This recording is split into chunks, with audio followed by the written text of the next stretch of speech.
Stugotz, the broadcaster and former safety, I believe he was a safety, Solomon Wilcots. Is his last name spelled Wilcox or Cots? How do you pronounce it? Do you pronounce it Wilcots or Wilcox? Wilcots. I think it's Cotts. I think it's one T, but I do think it's a T and not an X. The reason that I bring it up is only because of this. I was driving and I heard him on Sirius XM, and like a lot of people in the media, they disappear from the mainstream, and I don't notice that they've disappeared from the mainstream, and then they pop up somewhere, and I'm like, oh, yeah, that's right. That person used to be at ESPN or Fox or whatever. And it got me to thinking about just how interchangeable all of the pieces in broadcasting are, except for like 5 of them. Almost all of them across broadcasting in the realm of what Solomon Wilcots does, right? Because as we speak right now, I love Ryan Clark's work. He works hard. He was interning at ESPN when he was still a Pittsburgh Steeler. And I don't know as we talk right now, and I would think of Ryan Clark as one of the bigger stars that ESPN has. But he had a contract dispute with ESPN, and I, who am in the industry right now as we speak, don't know if Ryan Clark is or isn't at ESPN because he had the public contract dispute, and I think he might have actually gone back to ESPN after saying that his contract had lapsed at ESPN. But my overall point is, even if you're Ryan Clark, that all of the pieces, except for just a few, are almost entirely interchangeable. His contract expired with ESPN, and he was very public about it. And then he got it on social media, and then he got a contract done with ESPN. ESPN thinks he's a big star, and he is a big star. He's great at what he does. Would I still watch ESPN as much as I do if Ryan Clark wasn't there? Probably. But who is that not true of is what I'm asking you. And I'm not doing it for just ESPN. I'm doing it across the sports media landscape. Your analysts, your sports analysts, are they all interchangeable except for like a handful? Because I'm having a hard time thinking of anybody who can leave just about anywhere and actually do damage to a major mainstream platform more than is presently being done by the current crumbling of all media. Well, remember, people get paid in a way that makes you feel that they can't be changed out. The way CBS paid Romo, the way they then got Buck and Aikman, and all of a sudden all of the play-by-play and analyst money went all the way up. But if you're asking that specific question, who's the handful you're thinking of? Because I can't think of one. Where Dan Le Batard, Stugotz. Thank you. So I can't think of one where you would say, oh, Chris? I would not watch this game or I would not watch this network. Is there? You said there's a handful.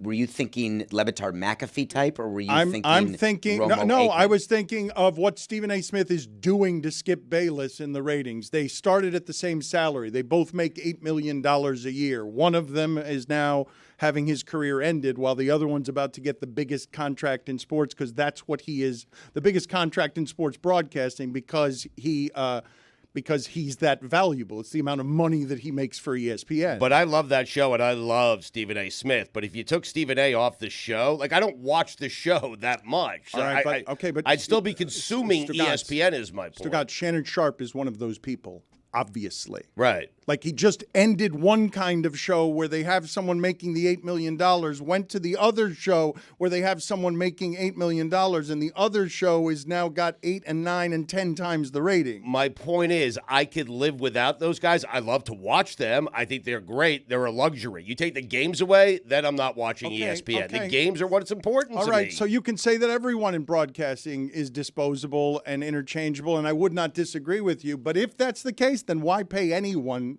more than the minimum? If what you're saying is true, why pay anyone millions in broadcasting? This is a terrible line to be going down. I don't like this at all. Me either. Let's stop this immediately. Irreplaceable. David, what are you doing? Stop him. I tried to kick him under the table, but my legs are Stop slightly this too short. immediately. I think what Dan needs to be doing is focusing on how important it is to have people who do move the marker.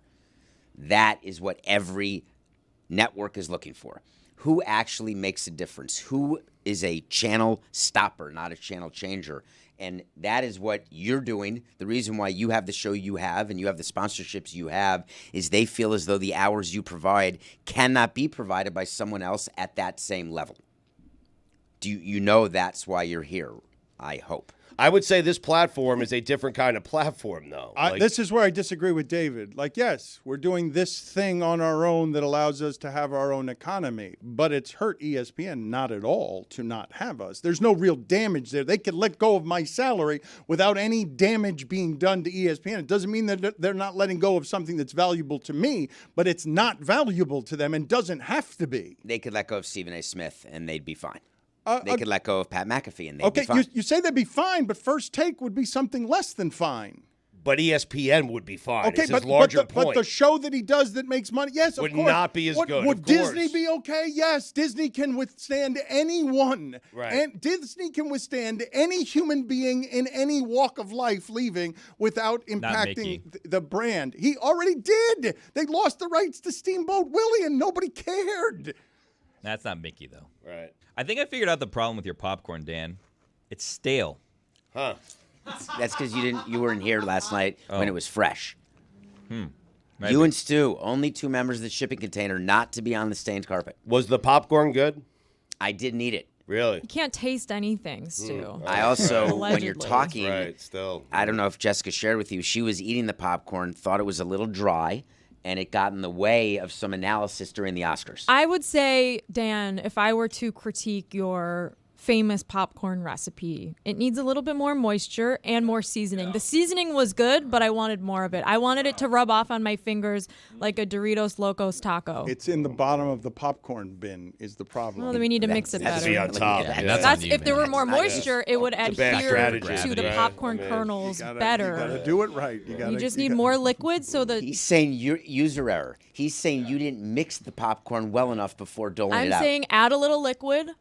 And then it'll stick to the kernels better, Right. and it won't all sink to the bottom. But it was delicious. I ate my entire box, Dan. I think Whoa, this is phrasing. being Out of respect? Yes. I think this is being misrepresented around here in a way that's deeply unfair to me, and I'll get the honest truth tellers later in the week, as opposed to the lies being told now to embarrass me. Because if those things were not delicious, you ate an awful lot of it for it not to be delicious. It was a 7-hour show. People were starving. There was People plenty would have of there was eaten plenty of food out. cockroaches. There was plenty of food out there. Jess, that was there wasn't popcorn. conversation like, hey, we need to eat Dan's popcorn? It's terrible, but we need to eat Dan's popcorn. To be honest, it did. It unfolded quite organically, much like the popcorn itself, I assume. When Lucy had her first bite and was like, "This is weird," and then I was like, "Lucy, Again? say that on the microphone. You don't know the whole bit with the popcorn, but trust me, this is gonna crush." Do it on the mic. She did say that it was weird, and I will tell you that she still has it on her breath this morning because she ate so much of it. Stu, what you missed is that Dan was delivering the popcorn personally to people. Right. And when the boss brings you something, even if you don't like it, you take it. I That's my didn't. point, I didn't yes. bring her the You- other and you eat two it, boxes yes. of it that she had. No, but once you start, people understood how much it meant to you. I read all the texts you sent me before the show about All your I asked you popcorn. was how many people am I making popcorn for? You asked That's me 3 it. times, so Right. I made up a number. Everybody knew how important the popcorn was. Right. The popcorn is not important. What you any do way. in that situation, though, is you take a couple of bites, you tell Dan how great it is, you wait for Dan to leave, and then you toss it in the garbage. I mean, I'm sure nothing drove David crazier than trying to get a head count for Sunday night. No, I didn't try. Because You just gave up immediately. I just said to Mike Ryan, I said, "What's the number?" Mike texted me 25, and I didn't really give him context, so I just gave 25 to Dan so I could stop the back and forth on the popcorn. You like the margaritas too, because good Lord, we got some drinkers. You guys polished Well, that off was the Roy. the margaritas got polished off so damn fast that I thought I brought enough for 20 people and it was gone in 15 minutes. And Roy was drunk inside of 45 You minutes. had the wrong ratio. It's more drink, less popcorn. You went more popcorn. I think there was so much popcorn that people were thirsty to wash it down the kernels because even excellent popcorn. Not saying yours wasn't excellent, but even excellent moist popcorn kernels, they get stuck back here and in the molars, Dan. So you need to wash it down. You need to always have a beverage. So I think the tequila Jose Cuervo to popcorn ratio was just we needed more liquid. This isn't bad. I don't know what the criticism is. It's fine. No, it's good. Yeah, it's fine. Just needs to be more seasoning. Rudy Gobert, getting back to the conversation that we were having earlier, Luka Doncic did the same thing with the money gesture and got fined $35,000. So it's 3 times as much for Gobert because he's a recidivist. Yes, he is a serial offender. Yeah, that's where David was right on this. Is he's been fined multiple times before in regard to the refs. The last player in the NBA to be fined $100,000 was James Harden, but that was because he refused to play for the 76ers. Of course. So I've been scouring the internet, cannot find another player who's been fined that much for any criticism of the referee. The only person who's been fined, it's been Mark Cuban, who's just racked up $20 million in fines for criticizing the refs over the years. He was fined $500,000 in 2022 and $500,000 in 2020 for criticizing the officials, and then he did that thing where he said, you know what I'm going to do? I'm going to match it and give it to charity, and then he turned it into a big win, which is crazy because I thought that went to charity anyways. But he's like, yeah, I'm going to give it to charity. And then he was also fined $600,000 in 2018 for saying it's better for us to lose, which is also something that you're not supposed to be saying. That's the integrity issue yet again. You speak of the officiating, and I don't believe that Shaquille O'Neal at any point in his career could be officiated correctly, but Shaq has said that if he played today, Stugotz, he would average 60 points a game easily. He says he would average 60 points a game easily, and that he would be paid $300 million a year tax-free. So he would also over the cap. He'd be the cap. Tax-free. Let's hear Shaquille O'Neal dismissing one of Stugotz's heroes. What people don't understand, I throw this word out because they need to understand, G14 classification. So if you were great like a Shaq and a Cam, we have G14 classification. To say whatever you want. Yes, because we've been there and we've done that on high levels since high school, college, and the pros. We've been there and done that. So when we say something, don't always take it personal. He knows how to be a pressured quarterback at the Super Bowl. He knows all that, so he's allowed to speak on that. But a lot of times when he speaks, people get sensitive. A lot of times when I speak, people get sensitive. But you need to understand G14 classification. Now, it's a lot of dudes who have no G14 classification, like Mad Dog. What the do you know about quarterback? What do you know about being a bit so shut the up, Mad Dog. Stick to the traditional media. When it comes to sports, you don't know what you're talking about. I do. I hate that. I really do. First off, leave Doggy alone. He's a legend. He's a Hall of Famer. Shaq, we're not watching you split atoms. We're watching you play basketball. That's what we're doing. It's easy for us to break it down. Just because we didn't play at the highest of levels doesn't mean we can't have an informed, good opinion about something we're watching on TV. I hate when athletes do that. I really do. Especially the Doggy, a legend in the game. Stugotz, what's a Spain pick and roll? What? Just overheard Samson and Stugotz talk about their sudden fear of flying. Samson is bolting here in a little bit because he's got to get back to New York. He has been carrying the entirety of the network here for about 36 hours, and so he's headed back. What is the nature of your fear? Because I heard you both talking, and we might as well talk about it on air because I wanted to show you guys and the audience a video from over the weekend.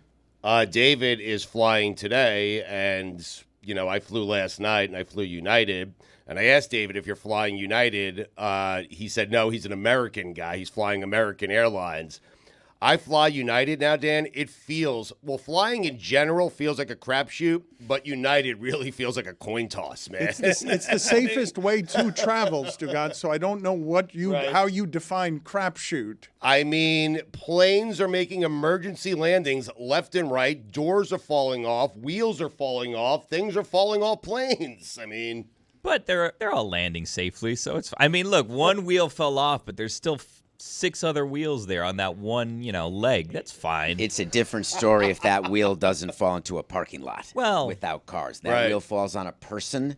Look at these we're Yeah, cars, but that has man. nothing to do with my fear of flying. That's I'm my not fear scared of of just being a flying. human walking around. I just don't know how you approve a plane for takeoff when a door comes off mid-flight or a wheel falls off mid-flight. Well, they weren't expecting that to That's happen. that's the I know, problem, but Stugotz. Expect it. That is the problem. Like, there's been a lot of criticism about the cost-cutting measures that the airlines have put in place and that the airline manufacturers have put in place, and that is why people feel unsafe right now. Because while there hasn't been a huge commercial airline crash in the United States in decades, knock on wood, hopefully that never happens again. There's incidents happening every day, and because we have video of all of them, they're going viral. And especially the incident on Alaska Air where the door fell off mid-flight. That was and not ideal. People's phones and clothes got sucked through into the night sky. People are freaked out, and they should be. We should demand better of people that are in charge of our safety. I would like to see if you'll do a poll for me. And I'm not captaining the ship today, but I do have a poll. Would you rather own a stock that goes up, or would you rather have a plane that works? Wow.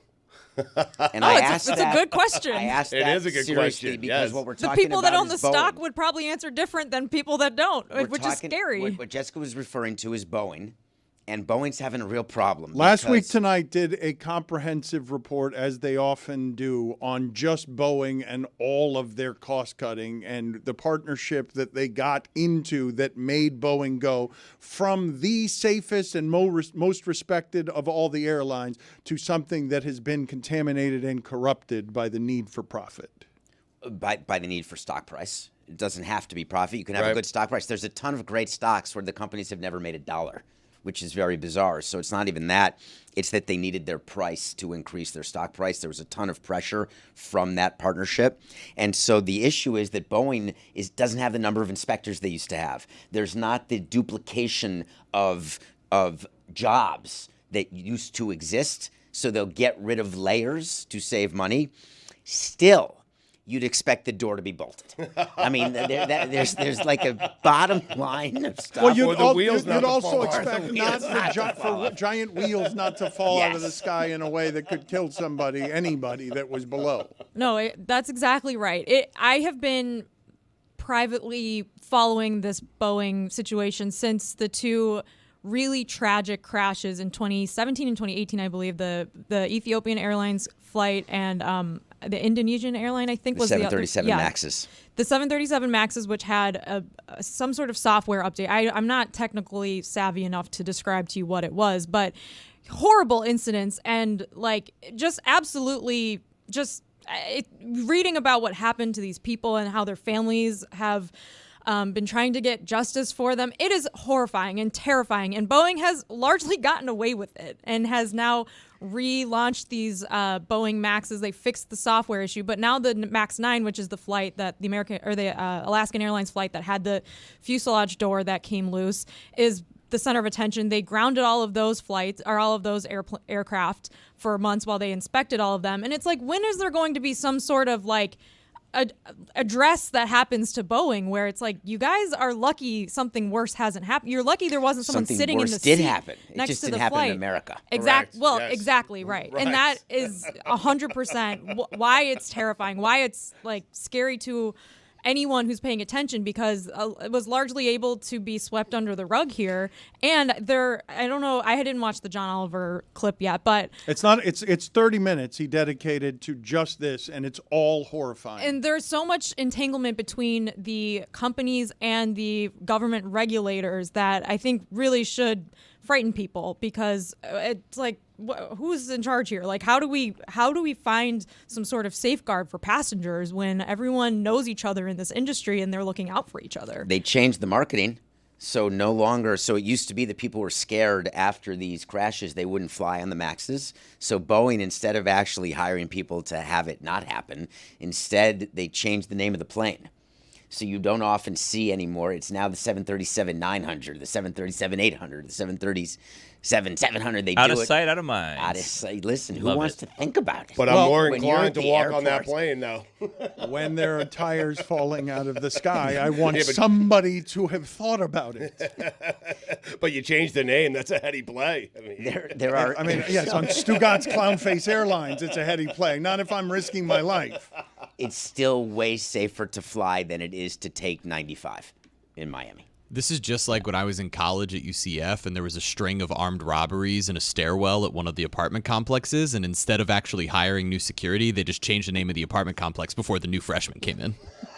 David, that's a great point about I-95, though, because automobiles are very dangerous, and driving in the United States is extremely exponentially more dangerous than flying. But the automobile industry is not something that we've regulated the same way as the airline industry. You're seeing cars that can go 200 miles an hour. Just anyone can have a car that goes faster than is legal to drive in this country. Like, there's no limitations on manufacturing cars that can kill people, or cars that are super heavy that can crush smaller cars. And so it's interesting when people say that, because it's like, yeah, well, driving is something we've accepted as a necessity to get around in the United States, but it is extremely dangerous, and we just treat it like it's okay, but I don't think that's okay either. That's it's terrifying. I hate driving on 95. Welcome to Miami. It's terrifying, but I think one of the reasons why I hate living here. I hate driving here. She's the second person who just said this from your group. I think we may have them around. Lucy doesn't like it here. A lot of people who moved to Miami don't like it here. How are we addressing that as a company? I'm not fixing Miami. Is there any way you can fix anything? Billy Corbin's fixing Miami. Can you let them relocate to the New York studio? No, we got enough people working abroad. We need some of them David's to work here. Something. I want just for the summers. I want to play for both of you guys a couple of things that I have not seen a lot of before in sports, and so I ask you which of these two is rarer. But before I do that, can you look up for me something that someone told me this weekend that I did not verify, that I can't believe is so, but somebody was insisting it's so, that Jay-Z and Beyonce have a car that is so expensive and of a certain weight that it is a tax deduction. All of it is a tax deduction completely because of the weight of it. And so because I haven't verified and because of what you guys were talking about. I think a lot of people do that with Navigators. Like, you can write off company cars because of the weight of the car. So if you could look that up for me, I'd appreciate it. We're about to find out by looking it up. I didn't know there was a correlation to weight. If they use it for business, you can deduct it. But combined with the weight of the car, it's also evidently very expensive. Do you think Karl Malone could deduct his 18-wheeler? Is that the theory? I don't know, David. My accountant can write off anything. Yeah. Got a guy. I would be careful about how loudly you say that. Come on, IRS. Tax season, Dano. It's literally the worst time to say that. And between March 1st and April 15th, you don't make any public IRS jokes. Do it on the 16th? Yes. You've stirred somebody who had slowly fallen asleep at his desk. He's just look at Stugotz. He's collecting government checks. He's bored. He hates his job, and we get him through 3.5 hours of the day. If your car weighs over 6,000 pounds and is mainly used for business, you can get a partial deduction and bonus for depreciation. Wow. So what qualifies as using it for business then? I guess they can say since they're shooting a music video, driven around any in it, asset you can depreciate. So I don't know what that has to do with it. I don't understand that part of the tax definition. code is crazy. Am It's I right? horrible. Let me play for you guys two things that I have not seen before. Am I right? So confusing. One of them is the Utah State women's basketball coach, Kayla Ard. This is the last press conference of her season. I've never seen this before. And how do you plan to rebuild for next season? I'm not going to be rebuilding. I just coached my last game at Utah State. I spoke with Diana, and they're going in a different direction, and I respect her decision, and I hope they get a really good coach in. I'm assuming that's going to be the last question. All right. Okay. Thank you. All. Thank you, Coach. What? That is not ideal PR. Awkward. That is the punctuation on her career. So you tell me which is odder, that or, and I don't have video here for this, but Lance Lynn, and of course this happened with the blight on our people, Billy Angel Hernandez, who ejected Lance Lynn from a spring training game, and then Lance Lynn went to the bullpen to keep throwing.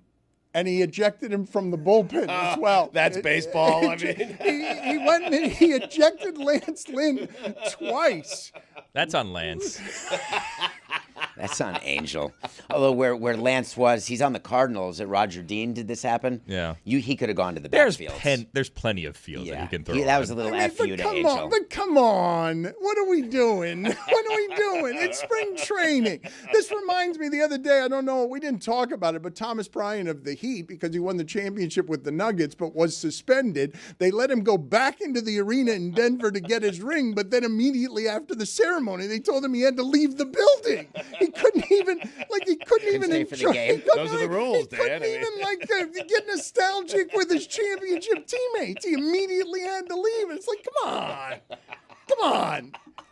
Poor TB. He was so upset. You could see it on his face. He's getting his championship ring, and he knows, I'm going to have to walk out of here. What are we doing? It's awful. What are we doing? It's hard to win a championship. Like, At least they let him get his ring, right? Like that's when he was They suspended. opened the They told window. him no. They opened the window for him. You can't stop the ring. The ring's the thing. I mean, Lance Sorrow is man. throwing a bullpen.